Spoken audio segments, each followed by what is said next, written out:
Halo guys, kembali lagi bersama gue Fadil dari Suka IT. Kemarin tuh gue sempat ya bahas motherboard Soyo yang katanya ini merupakan brand yang cukup sepuh sih. Dan gue lihat-lihat tuh di kolom komentar banyak yang bilang kalau itu memang betul. Dan pada bilang sih kalau motherboard ini cukup populer di tahun 2000-an awal. Ya gue sendiri sih nggak relate ya pada masa itu karena masih SD, jadi thanks banget nih yang udah berbagi pengalaman di kolom komentar. Oke, buat yang belum pernah denger nih brand Soyo itu apa, jadi Soyo ini merupakan brand asal Taiwan yang udah eksis nih sejak tahun 1985. Bahkan mereka dengan bangga itu taruh ya tahun tersebut di box kemasan produknya. Ya well, untuk sebuah perusahaan yang bisa eksis selama itu memang nggak mudah sih, jadi mungkin kebanggaan sendiri juga buat mereka. Nah, di sini gue ada dua motherboard baru dari mereka yaitu Matterstone B760M dan H610M Classic. Tapi pada video ini gue mau bahas dulu nih si Matterstone B760M karena B760 yang kali ini punya heatsink VRM sehingga support CPU ber-TDP lebih tinggi dan juga udah support nih slot RAM DDR5. Oke nih, mengenai motherboard Soyo Matterstone B760M ini mungkin kalian bisa keliru dengan produk serupa dari Maxsun karena desainnya itu sama persis. Dan malah kalian nggak bisa cari ya motherboard ini di websitenya Soyo, tapi malah adanya di websitenya Maxsun. Nah di sini gue mau jelasin buat kalian yang bingung kalau kedua brand ini itu sebenarnya berada dalam satu payung perusahaan yang sama, yaitu Guangzhou Sankey Information Technology yang kalian bisa cek sih di LinkedIn mereka. Jadi cukup wajar sih kesamaan di antara kedua brand ini sebab fokus produknya juga sama-sama menjual motherboard dan GPU. Dan untuk di Indonesia ini, Soyo itu didistribusi oleh PT Adiraja Teknologi Nusantara yang juga memegang produk dari Kioni. Ya mungkin kalian familiar dengan produk SSD mereka karena udah beberapa kali tuh gue bahas. Dan by the way sih motherboard ini anehnya tetap terbaca Maxsun ya kalau gue cek di CPUZ. Ya perkenalan brand yang cukup panjang jadi gue langsung aja deh bahas si motherboard ini. Nah dari packagingnya sendiri cukup sederhana, kalian itu cuma dapetin kartu garansi, lalu kabel SATA dan baut-baut SSD, lalu ada I/O shield, dan terakhir ya motherboardnya itu sendiri. Jadi di sini tuh nggak ada buku manual ataupun CD driver. Nah, kenapa hal tersebut gak ada? Sebab untuk segala dokumentasi itu udah disediakan melalui web. Yang kalian tuh nggak perlu bingung ya cari-cari web Soyo itu ada di mana, karena pada web resmi Kio udah disediakan segala hal tersebut, mulai dari BIOS, driver, lalu ada buku manual, kemudian ada memori QVL dan juga CPU support list. Yang nanti untuk link web Kio ini akan gue cantumin di kolom deskripsi. Nah, selanjutnya untuk form factor terlihat jelas ya kalau motherboard ini merupakan micro ATX. Lalu untuk VRM-nya di sini sudah dilengkapi dengan heatsink, jadi bisa diasumsikan bisa menghandle CPU yang lebih tinggi dari B760M Classic sebelumnya.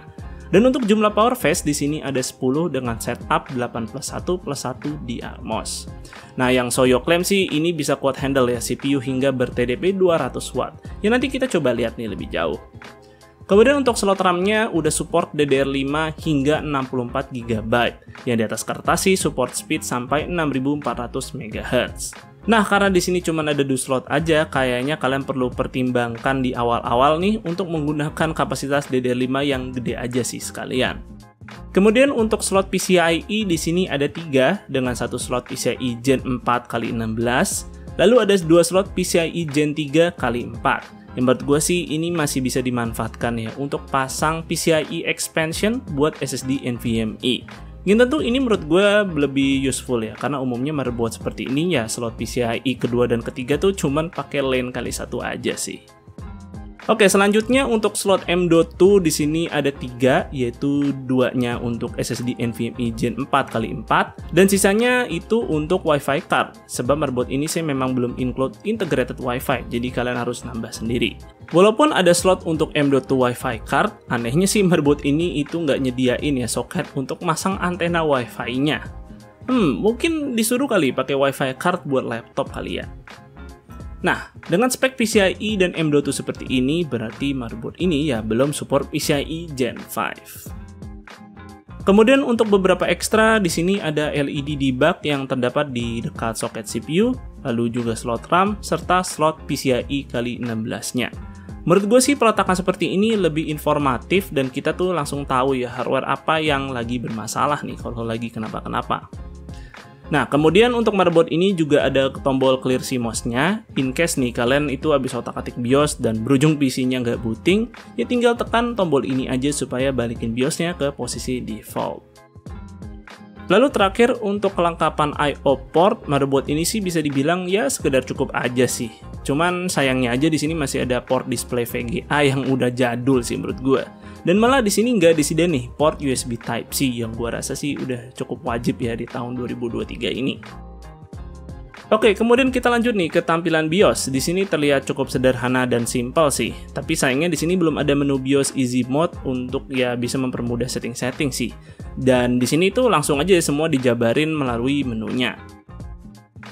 Nah, untuk atur power limit dan XMP RAM itu ada di menu turbo. Nah, pada keadaan default sih PL1 dan PL2 ada di 200 watt dan 253 watt. Tapi kita masih bisa atur nih angkanya mulai dari 0 yang artinya motherboard akan menyesuaikan boost TDP sesuai spek CPU sampai dengan angka 999 yang artinya motherboard akan melepas power limit CPU. Nah, by the way untuk OC CPU via base clock di motherboard ini tidak tersedia ya. Oke nih, karena motherboard ini B760, maka ya di sini kita bisa OC RAM seperti frekuensi, voltase, dan juga timingnya yang nanti akan gue bahas lebih lanjut. Nah, motherboard ini juga punya software RGB kok. Jadi kalau fan-fan kalian itu punya LED RGB, tentu bisa sync nih pakai motherboard ini. Hanya saja software ini masih berbahasa Cina, jadi agak sulit nih untuk setting-settingnya. Tapi mode yang dikasih sebenarnya sih cukup banyak, cuman sayangnya software ini belum bisa detect RGB RAM. Jadi kadang tuh RGB RAM-nya mati atau beda sendiri warna RGB-nya.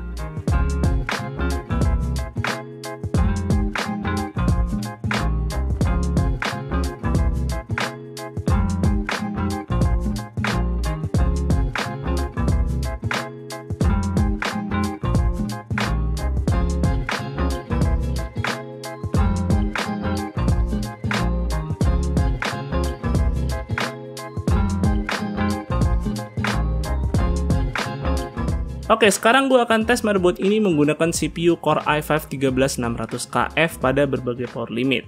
Serta nanti akan gue bandingkan juga dengan data dari B760M Steel Legend. Dan lebih lengkapnya sih spek sistem yang dipakai tes seperti berikut.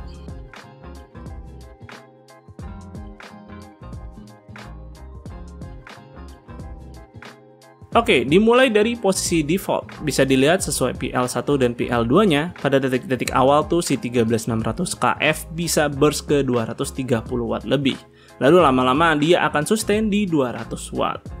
Nah, mengingat motherboard ini murah dengan harga 2 juta lebih dikit aja, gue rasa sih ini cukup impresif ya, mengingat power limit ini masih dalam keadaan default. Lalu di sini gue coba nih unlock power limitnya. Nah, terlihat 13600KF bisa sustain sekitar deket-deket 220 watt. Ini secara average sih ini cuma selisih nggak sampai 20 watt nih sama motherboard B760M Steel Legend. Tentu ini hasil yang cukup impresif mengingat secara gap harga itu lumayan jauh tuh sama motherboard tersebut. Dan secara skor Cinebench R23 ya si 13600KF di Matterstone ini juga bedanya nggak begitu jauh nih sama si Steel Legend. Namun seperti biasa, motherboard di segmen ini ya sensor VRM-nya itu kurang begitu jelas sih. Yang terbaca di HW Info itu adalah sensor-sensor seperti ini yang kurang jelas merujuk ke komponen apa. Jadi sorry banget nih, gua nggak bisa kasih info berapa suhu VRM-nya. Oke, kemudian berikut nih perbedaan dengan settingan power limit lainnya.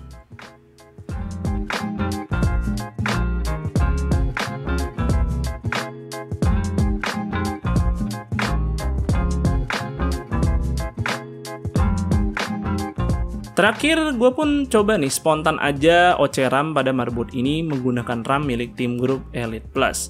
Dan di sini gue berhasil mendapatkan 7000 MHz secara stabil. Dan bisa juga sih jalan 7200 MHz tapi hanya booting aja. Dan gue yakin sih masih ada potensi bisa jalan stabil kalau gue spend waktu lebih lama cari tuningannya. Oh ya, by the way di sini gue diinfokan nih sama Kio kalau mereka katanya bakal mengeluarkan RAM DDR5 baru buatan mereka sendiri. Yang mereka sendiri sih belum tahu ya nama produknya apa, apalagi harganya. Tapi dari sampel yang mereka kirim ke gue, RAM yang mereka kasih ini punya speed XMP sampai 7200 MHz. Cukup menarik sih kalau harganya itu terjangkau, jadi kita tunggu aja nih info selanjutnya. Nah, sebelum masuk ke kesimpulan, ada catatan penting nih mengenai fitur Clear CMOS-nya. Yang mana ketika gue pencet nih tombol Clear CMOS ini, PC-nya tuh nggak mau merespon langsung menyala. Nah, kalau kalian ngalamin hal seperti ini, jangan panik. Pertama, kalian bisa matikan dulu power supply-nya, lalu tunggu sekitar 10-15 menit, kemudian nyalakan lagi tuh power supply-nya, dan kalian bisa nyalakan kembali PC-nya. Metode yang cukup tidak biasa sih, dan mungkin akan cukup PR ya kalau kalian tuh pingin reset BIOS gara-gara gagal booting setelah otak-atik. Mungkin tombol Clear CMOS ini tuh bakal nge-discharge baterai CMOS-nya, jadi ya kita nggak bisa instan langsung menyala sih. Tapi ya asumsi gua aja sih itu, sebab ya nggak dijelasin juga sih di manualnya sama sekali metode ini. Oke, kesimpulannya dengan harga yang ditawarkan, motherboard Soyo Matterstone B760M ini adalah motherboard yang tidak diduga-duga nih bisa menghandle CPU Intel ber-TDP 200-220W. Maybe sweet spotnya sih ada di 13500 dan 13600K seperti yang gua tes, karena TDP maksimum CPU tersebut memang sekitaran segitu. Tentu sulit ya untuk mencari motherboard B760 di harga yang sama bisa menjalankan CPU ber-TDP setinggi ini. Karena kalau gue lihat nih beberapa review motherboard lain di harga yang sama, rata-rata tuh hanya sanggup menghandle TDP di bawah 200 watt saja. Walaupun begitu, ada alasan nih kenapa motherboard ini ya dikasih harga 2 juta lebih dikit walaupun ya cukup powerful. Karena di sini kita nggak dapetin slot PCIe Gen 5, lalu nggak ada port USB Type-C, dan slot RAM serta M.2-nya tuh cuman ada 2 aja. Sama mungkin ada beberapa hal yang bisa diimprove nih melalui update, seperti misalnya software RGB, gue rasa masih terlalu mentah, ya setidaknya mungkin kedepannya bisa ya pakai bahasa Inggris. Lalu semoga aja ada BIOS update sih buat support CPU Intel Gen 14 yang kita tahu nih masih pakai soket LGA 1700, dan sebentar lagi memang juga mau rilis CPU-nya. Dan kabar-kabar ini gue tanyain ke mereka, katanya sih akhir tahun ini bakal ada BIOS update untuk motherboard ini, jadi semoga aja betul tuh. Ya untungnya sih untuk sekarang secara garansi motherboard ini ada di 3 tahun dan cukup terlihat juga keseriusan mereka sama produk Kio-nya, jadi nggak perlu khawatir juga sih. Dan mungkin segitu dulu untuk videonya kali ini, semoga video ini bermanfaat buat kalian. Jika kalian berkenan like dan share video ini dan jangan lupa subscribe channel Suka IT jika kalian nggak mau ketinggalan kontennya. Dan jangan lupa juga follow Suka IT di Instagram dengan nama @suka_IT. Gue Fadil dari Suka IT pamit undur diri, see you on the next video.